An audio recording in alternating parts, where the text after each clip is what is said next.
আগাপাস তলা একটা বাজে মানুষ, মদ আর মহিলা নিয়েই ওর দিন কাটত। আপনি দেখেছেন? আমি? আমাদের আবাসনের লেজা থেকে মুড়ো সবাই জানে উনি কি জিনিস। নেহাত শিল্পী মানুষ, একটু একটু নামডাক হয়েছে, 2-5 জন চেনে, তাই আমরা ওই লেটারটা ধরাইনি আর বিদ্রোহ করিনি। লেটার? কি লেটার? হুমকি, ওয়ার্নিং লেটার।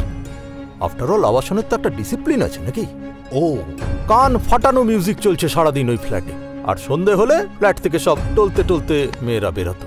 তো এই কথাটা তো ওনাকে বললেই পারতেন। উনি কথা বলার মতো একটা ভদ্র মানুষ। একবার কি হলো শুনুন। কোথা থেকে এক গাদা লোক জড়ো করে এনে আবাসনের ছাদে উনি পার্টি আরম্ভ করলেন। আমরা কয়েকজন গেলাম বোঝাতে। 5টা মাতালের প্রলাপ শুনে ফিরে চলে এলাম। বাধ্য হয়ে আমি ফোন করলাম ওনার মিসেসকে। উনি ফোন ধরে সব শুনে বললেন আমরা দুজন আলাদা মানুষ, আলাদা থাকি, এই ব্যাপারে আমার কোনো হেল্প করার কিছু নেই। হ্যাঁ, শুনেছি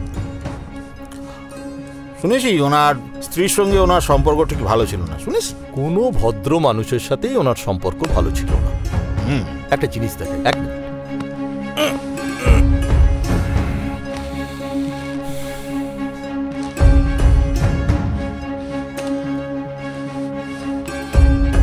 একবার আমরা পুজোয় ঠিক করলাম যে এই আবাসনের সব ফ্ল্যাট থেকে আমরা প্রত্যেকে 1000-2 টাকা দিয়ে, চাঁদা দিয়ে পুজোর কটা দিন সবাই একসাথে খাওয়া দাওয়া করব। এই যে দেখুন, শঙ্কর রায় 2000, পরমজিৎ কৌল 2000,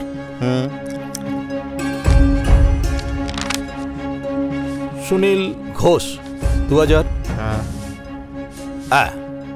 মিস্টার ঘোষ দস্তিদার,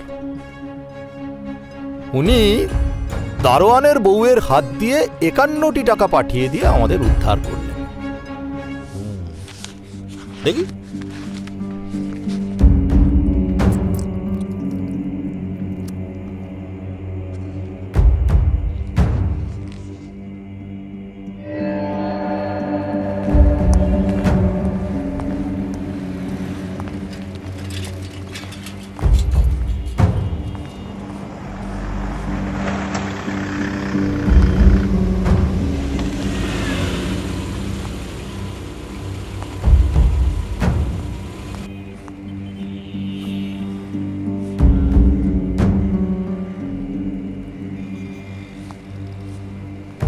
দেখুন, যে মানুষটা নেই তাকে নিয়ে, তার পার্সোনাল লাইফ নিয়ে কথা বলতে আমার একদম ভালো লাগছে না, প্লিজ।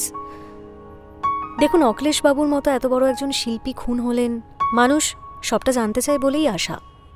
ওনার অভ্যেস, উনি কেমন মানুষ ছিলেন, ওনার ইচ্ছে, পাওয়া না পাওয়া, কিছু অন্তত বলুন।